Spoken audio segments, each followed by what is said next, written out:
Malalaki na sila. May parteng malinis. May isang pilapil na maraming damo. Umaagos.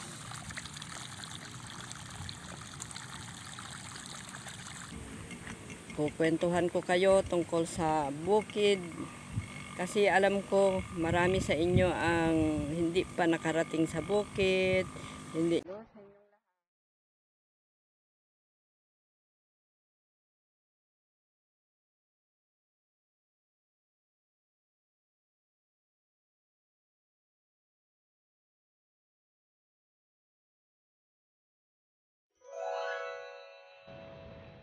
Shout out sa inyong lahat. Ang Mama Kepi nyo ito. Kukwento ko sa inyo ang tungkol sa aking palayan. Ito ngayon, magto 2 months na sa asing ko. August 5. Malalaki na sila. May parteng malinis. May isang pilapil na maraming damo. Katulad nito.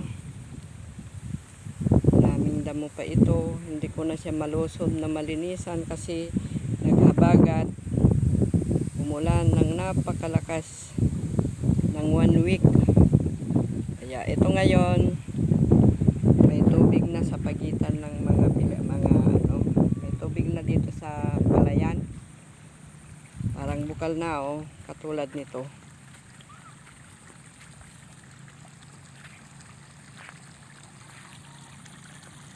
Ayan.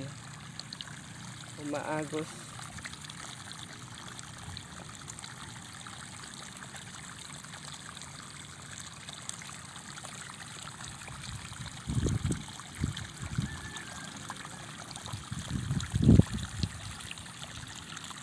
Kaganda.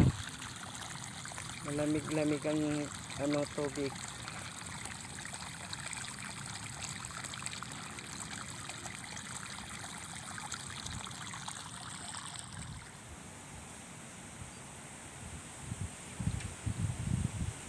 Ito mga anak, ang isang porsyon ng aking tinataniman na palay. Hybrid ang natanim ko dito. 120 days ito. Doon sa kabila, 75 days. Mga yon. Kaya mas maaga ang pagkaani noon. Ito mas matagal. Thank you mga anak sa suporta nyo. Kukwentuhan ko kayo tungkol sa bukid. Kasi alam ko marami sa inyo ang hindi pa nakarating sa bukid. Hindi niya alam ang tungkol sa bukid.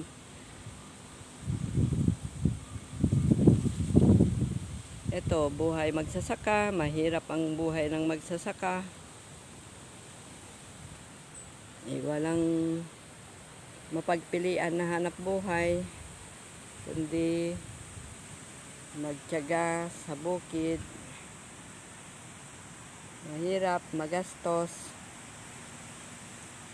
Ipapasyal ko kayo dyan sa kabilang parte ng bukid ng dito sa amin.